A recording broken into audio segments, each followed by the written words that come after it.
Antoine Armand, bonjour. Bonjour, merci pour votre invitation. Oui, soyez le bienvenu sur Inter et le bienvenu à ce micro. À seulement 33 ans, vous héritez donc du ministère stratégique de l'économie dans un contexte budgétaire extrêmement tendu et un contexte politique extrêmement instable avec un gouvernement qui n'a pas de majorité à l'Assemblée nationale. Il vous faudra être inventif, diplomate, habile pour gouverner et répondre aux grands enjeux qui attendent le pays. Antoine Armand, ce n'est pas vous faire injure que de dire que les Français ne vous connaissent pas bien. Vous êtes député Renaissance depuis 2 ans. Vous avez été élu président de la Commission des affaires économiques à l'Assemblée nationale en juillet dernier. Auparavant, vous avez fait Normal Sup et l'ENA. Question, malgré ce brillant CV, est-ce que vous avez été vous-même surpris, comme beaucoup, quand on vous a proposé ce ministère clé, n'ayant jamais eu jusque-là d'expérience gouvernementale ? Ouais, écoutez, vous savez, quand on a eu une expérience gouvernementale, on a un certain nombre d'habitudes. Quand on n'en a pas eu, oui, c'est nouveau, oui, c'est impressionnant, mais je pense que c'est important que ça le reste impressionnant. Parce que servir la France, c'est toujours immense. Et donc ça doit rester impressionnant. Mais la légitimité, je la tire des électrices, des électeurs de Haute-Savoie qui m'ont élu. Bien sûr, du parcours, bien sûr, de l'expérience, bien sûr, des travaux que j'ai menés. Mais d'abord et avant tout, en démocratie, des électrices et des électeurs. Alors certes, comme vous l'a rappelé Bruno Le Maire hier lors de la passation de pouvoir, la valeur n'attend pas le nombre des années. Certes, la jeunesse est un atout, mais il y a urgence. Les hôpitaux sont en crise, le monde agricole aussi, ils attendent des réponses. Et évidemment, il y a la situation des finances publiques.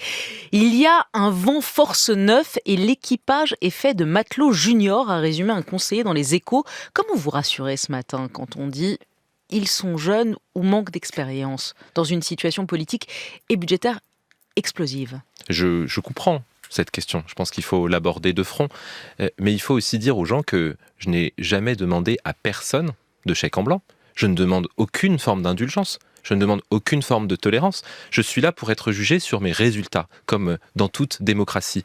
Vous avez cité un certain nombre de défis, les services publics, notre capacité à avoir de la croissance écologique, sociale, et puis notre capacité à dire à nos partenaires européens et internationaux, la signature de la France est crédible, la souveraineté de la France est intacte. Antoine Armand, vous aurez à manœuvrer face à une Assemblée nationale divisée, sans majorité. Craignez-vous la motion de censure très rapidement ou espérez-vous pouvoir travailler avec les autres groupes politiques ? Et si c'est le cas, c'est tous les groupes politiques de la France insoumise au Rassemblement national ? Alors d'abord, quand je me lève le matin, je ne pense pas à la motion de censure. Je pense aux décisions, vous en avez cité quelques-unes, qui sont urgentes et qui sont indispensables. Ensuite, nous avons été élus, nous sommes nombreux à avoir été élus dans le cadre du Front républicain. Et ce Front républicain, j'aime dire que c'est notre histoire, c'est notre héritage. C'est-à-dire que nous l'avons avec nous, dans nos ministères, nous l'avons avec nous dans nos convictions. Et donc, le trahir... C'est un front républicain qui est sous surveillance du Rassemblement national. Là, il n'y a plus beaucoup de fronts républicains dans la nouvelle configuration politique. Pardon, il est sous surveillance du Rassemblement national et du nouveau Front populaire. Vous parlez de motion de censure. Une motion de censure, ce ne serait pas une motion de censure qui passerait si elle n'était votée que par le Rassemblement national. Il faut le rappeler, ce serait une motion de censure de l'extrême gauche ou de la gauche avec le Rassemblement national. Et ce serait aussi une trahison du Front républicain de la part de la gauche de s'associer au RN. Donc oui, nous avons à construire un socle. Et pour finir sur votre question, je l'ai dit pendant la passation de pouvoir, ma porte, elle restera toujours ouverte. Avec le Parti socialiste, avec les écologistes, avec les communistes, avec les insoumis. Mais si un député a été élu par les électeurs, et si on ne respecte pas la fonction, on n'a pas compris ce que c'est que la démocratie. Donc je crois qu'il ne faut pas commencer par dire avec qui on va jamais travailler, pour peu qu'il soit dans l'arc républicain. Il faut commencer par se poser les questions de l'agriculture, de l'industrie, de l'hôpital. Pour peu qu'il soit dans l'arc républicain, pardonnez-moi, ça veut dire quoi ? Ça veut dire que le Rassemblement national, contre lequel nous avons été élus, face auquel nous avons fait un front républicain, n'y appartient pas. Il faut être très clair dessus, même si on respecte... Vous, le Rassemblement national n'appartient pas à l'arc républicain, les insoumis. Mais même si même si certains insoumis ont malheureusement dépassé les bornes de la République très souvent. Alors, on va aller au fond de vos sujets. Lors de votre passation de pouvoir hier, vous avez affirmé que chaque minute passée à Bercy doit être consacrée aux Français. Et aussi, notre travail à nous dans ce monde, c'est de faciliter la tâche des entreprises, de celles et ceux qui travaillent. Votre objectif numéro 1 est de faciliter la tâche des entreprises. C'est ainsi que vous entendez la mission d'un ministre de l'économie. C'est défendre l'intérêt des entreprises ou l'intérêt général ? Alors, dans le discours juste avant, il y avait 2 objectifs principaux, la souveraineté et l'écologie. Et ce sont ces 2 combats-là qui doivent être menés. Maintenant, vous parlez de la tâche des entreprises. Moi, je vous donne un indicateur. Il y a aujourd'hui plus de 40 millions de mots, de normes, de lois et de décrets. Il y en avait 20 millions il y a 15-20 ans. Ça protège les Français, l'environnement, c'est important. Mais si on n'est pas capable, à un moment, de s'interroger sur la question de la complexité, qui nous touche tous, au quotidien, dans nos démarches administratives, pour une entreprise, pour un particulier, alors on a du mal à regarder la réalité en face. Et moi, mon travail, c'est d'être lucide. Antoine Armand, vous avez salué le bilan de Bruno Le Maire et des gouvernements précédents lors de votre prise de fonction. Je mesure la chance d'hériter d'un tel bilan, avez-vous dit, ce qui vous a valu un tweet ironique de Marine Le Pen. Au moins, ils ont le sens de l'humour, a-t-elle écrit. Quand vous saluez le bilan dont vous héritez, vous parlez des 3 000 milliards d'euros de dette, du déficit qui se creuse, qui pourrait atteindre les 6%. C'est ça aussi le bilan dont vous héritez. Je crois que face à la déferlante populiste à laquelle on assiste, faire la part des choses est très important. La France est devenue le pays le plus attractif d'Europe. Notre croissance est supérieure à celle de l'Allemagne, alors qu'avant, on la prenait comme exemple. Et puis, le taux de chômage est au plus bas depuis 40 ans. Maintenant, vous soulignez un point crucial. À part 1 ou 2 années de crise exceptionnelle, ces 50 dernières années, on a un des pires déficits de notre histoire. Donc, sur ce plan-là, la situation est grave. Le Premier ministre l'a rappelé. Dans ses mots. Il l'a rappelé. Et ce sont les vôtres ce matin. Et ce sont les miens. Et je le dis, sous l'autorité du Premier ministre, nous allons travailler à la hauteur de la gravité de cette situation. Alors, dans ce contexte, monsieur le ministre Antoine Armand, il faut trouver 20 milliards de plus dans le prochain budget. Michel Barnier n'exclut pas des hausses temporaires d'impôts, non pas sur les classes moyennes et les plus modestes, mais sur les personnes les plus fortunées via des prélèvements ciblés qui toucherait aussi certaines grandes entreprises. Ce sont les mots du Premier ministre. On s'achemine vers cela.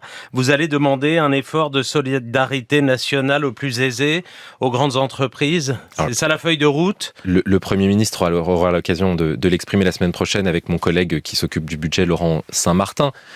La question que nous devons nous poser, c'est face à la gravité de la situation budgétaire, comment est-ce que chacun peut contribuer intelligemment ? Mon travail, c'est que les prélèvements éventuels qui existeront n'entravent pas notre croissance, n'entravent pas la création d'emplois. Et quand je vois le patron du MEDEF qui se dit donne prêt. Certaines pistes... Ce matin, dans le Parisien, il se dit prêt à discuter d'une hausse des impôts des entreprises, mais sous condition. Exactement. Et nous allons y travailler avec lui, avec l'ensemble des entreprises de toutes les tailles, avec évidemment les partenaires sociaux.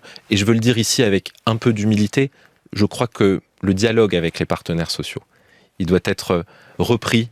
Il doit être remis en musique et retrouver une forme d'équilibre et de respect du paritarisme auquel je tiens énormément. Il doit être repris, dites-vous ? Ça veut dire qu'il a été un peu abandonné ces dernières années, le dialogue avec les partenaires sociaux ? On a vécu des réformes qui étaient nécessaires, mais qui étaient très difficiles et qui ont abîmé, je crois, ce dialogue. À nous de nous reprendre. Quand Michel Barnier dit « ça ne se fera pas, il n'y aura pas de hausse d'impôts sur les classes moyennes, mais sur les plus fortunés », à partir de combien on est dans la classe moyenne et à partir de combien on est dans les plus fortunés ?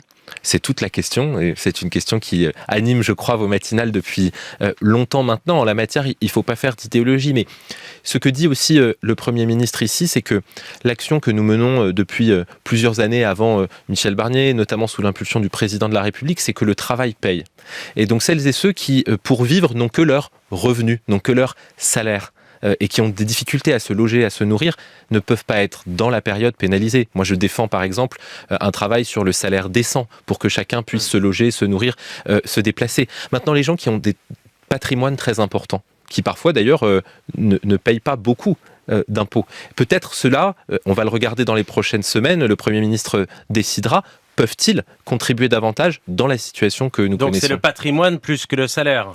Non, il faut regarder la question, on ne va pas trancher cette question un Français maintenant. qui gagne, mettons, 3 000, 4 000, 5 000, 6 000 euros, vous les classez où, ces Français-là ? Classe moyenne, les plus fortunés, qu'on ait une idée. Je vais vous dire ma conviction, je pense qu'on a en France un rapport très particulier à l'argent et qu'on a besoin de classer très vite en riches, en pauvres, en classe moyenne. Quand vous demandez aux Français où ils se situent très largement dans la classe moyenne eux-mêmes. Donc ce travail, c'est un travail de fiscalité, c'est un travail budgétaire pour savoir aussi quels peuvent être les rendements. Et puis c'est un travail, et ça je le dis, c'est très important, c'est un travail global. C'est-à-dire que si vous augmentez plusieurs impôts en même temps, sur les mêmes personnes, là vous avez un impact très négatif sur l'activité, sur la croissance, sur la consommation. Mon travail, c'est de préserver l'activité, l'emploi, la croissance dans le pays. On ne va pas vous refaire, parce que c'est votre première interview, et donc on ne va pas vous refaire la question à François Hollande, on est riche à combien? Est-ce qu'à 4 000 euros, on est riche selon vous? Mais c'est vrai que ce n'est pas qu'une question de rapport à l'argent, c'est une question de rapport aux impôts. Et il y a des gens qui nous écoutent ce matin et qui se disent, est-ce que je vais rentrer dans la tranche qui va voir ses impôts augmenter ou pas? Est-ce que si je gagne 5 000 euros, je vais voir mes impôts augmenter l'année prochaine? C'est ça qui se pose. Et c'est une question extrêmement légitime à laquelle nous apporterons une réponse très vite. Vous l'avez pas pour l'instant. On y travaille. Le Premier ministre, dans sa déclaration de politique générale, y reviendra sans aucun doute. Selon la Tribune et les Échos, le gouvernement envisagerait un gel des barèmes de l'impôt sur le revenu, mécanisme qui aboutirait à une hausse des impôts pour tout le monde et pas seulement les plus fortunés. Je simplifie à l'extrême. Ce projet est-il sur la table ? Le Premier ministre a dit très clairement que nous n'allons pas alourdir la fiscalité de celles et ceux qui travaillent, qui appartiennent à la classe moyenne au sens large. C'est mon travail, c'est ma mission et j'y tiens énormément parce que c'est au fond la base du contrat social. Celles et ceux qui s'investissent au quotidien, parfois dans des conditions de travail difficiles, dégradées, on ne peut pas leur dire vous serez davantage pénalisés, vous allez contribuer davantage. L'augmentation du taux de la flat tax, il est sur la table ? On regarde globalement la question. Je vous le disais, on instruit à la demande du Premier ministre avec mon collègue Laurent Saint-Martin ces questions.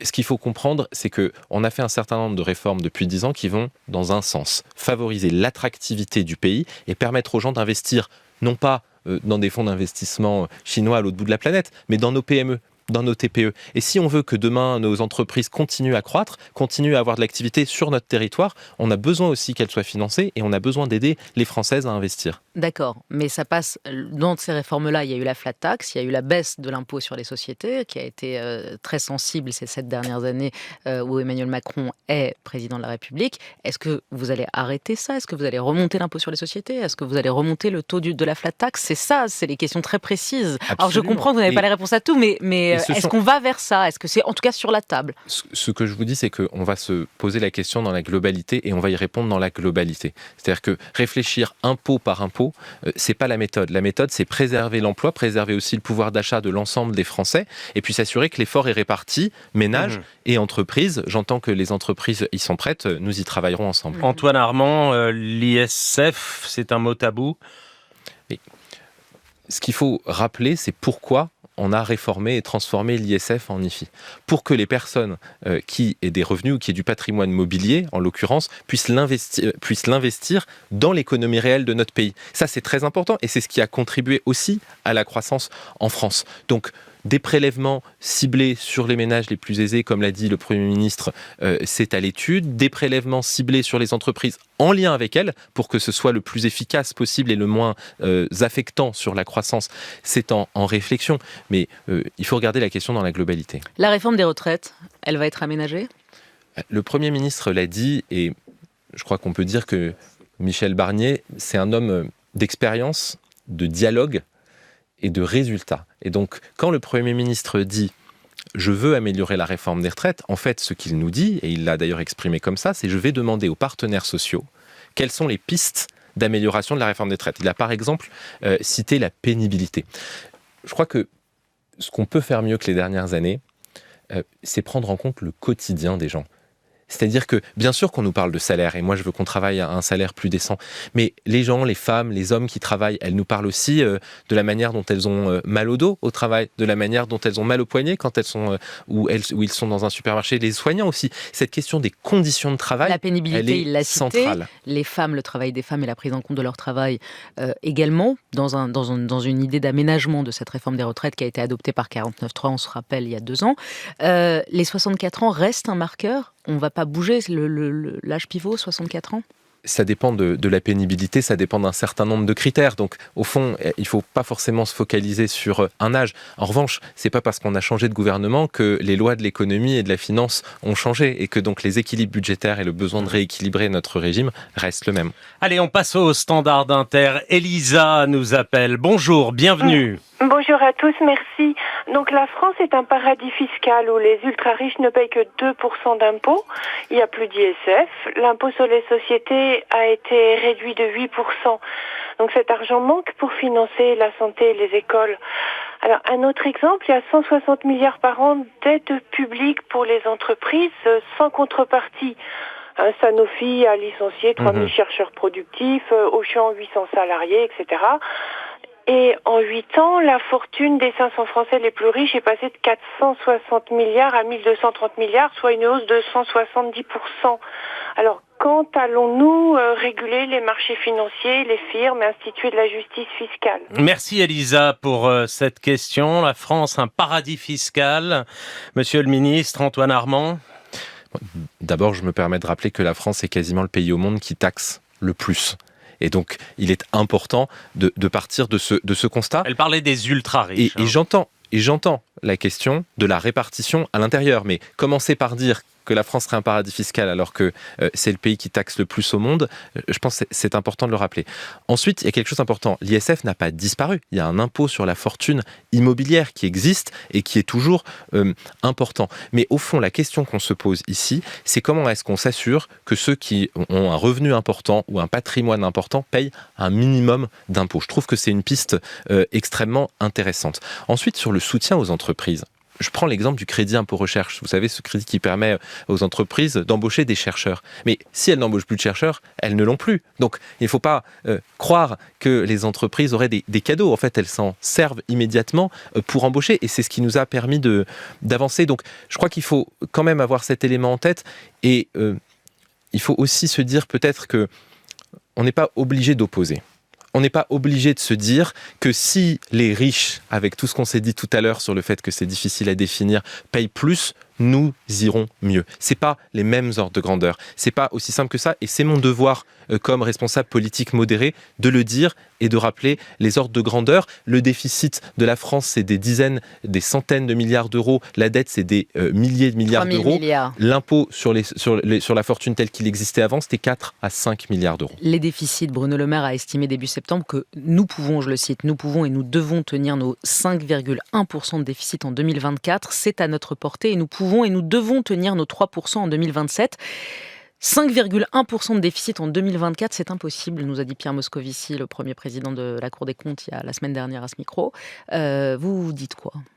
Je dis que nous sommes avec mon collègue Laurent Saint-Martin en train de travailler à cette question. Laurent Saint-Martin, je précise pour ceux qui vous écoutent le citer, c'est le ministre du budget, puisque le budget désormais est chez lui, il n'est plus à Bercy. Et nous travaillons main dans la main, vous savez, avec Laurent Saint-Martin, notre coopération, elle est et elle sera, je pense, exemplaire, parce qu'on a le même intérêt, c'est-à-dire rétablir les finances publiques sans entraver la croissance. Moi, je crois que... C'est très difficile. Oui, mais je vais vous dire, le Premier ministre l'a dit, et je crois que c'est une conviction majeure. La dette écologique compte tout autant que la dette financière. Et lâcher la dette écologique pour la dette financière, ce serait lâcher la proie pour l'ombre. Oui, mais c'est pas ma question, le message est clair ce matin, mais ma question c'est est-ce que vous pensez que vous tiendrez 5,1% de déficit en 2024 ou ça vous semble compliqué ? Le nouveau ministre des Comptes publics qui a été nommé samedi et travaille, je suis à ses côtés avec le Premier ministre pour que nous ayons ensemble quelque chose de crédible à présenter. On va passer au standard où nous attend Martine. Bonjour, vous nous appelez d'Aix-en-Provence. Oui, bonjour. Bienvenue. Bonjour à tous, merci. Voilà, j'ai une question précise à poser. Après les fonctionnaires, est-ce que les retraités, je suis retraitée depuis un an, vont devenir les nouveaux boucs émissaires ? On sera là pour, en quelque sorte, après l'augmentation des cotisations sociales. Après, on sera là encore pour, combler les déficits. Et voilà.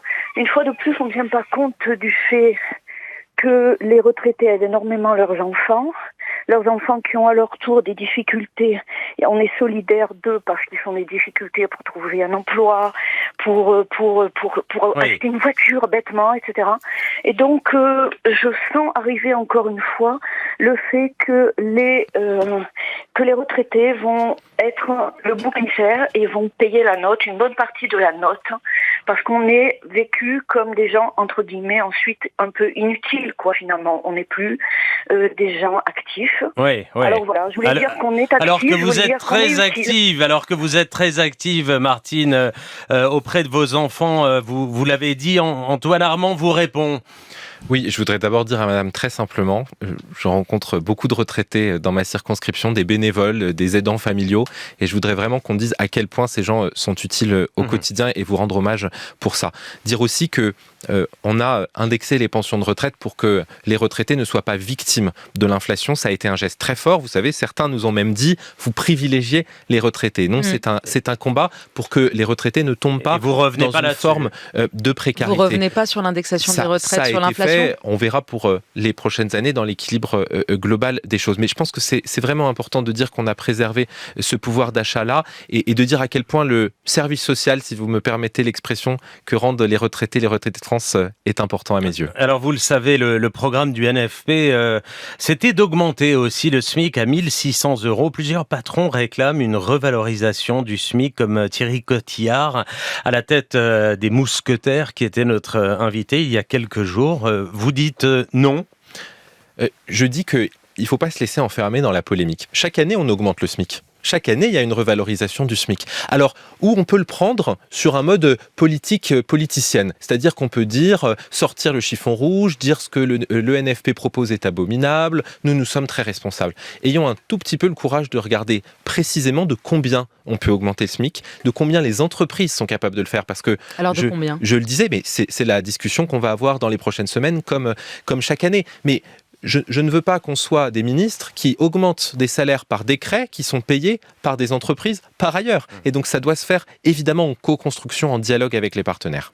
Bruno Le Maire vous a offert un maquila hier lors de la passation de pouvoir. C'est un bâton basque qui sert à la fois à marcher et à se défendre, vous a-t-il expliqué.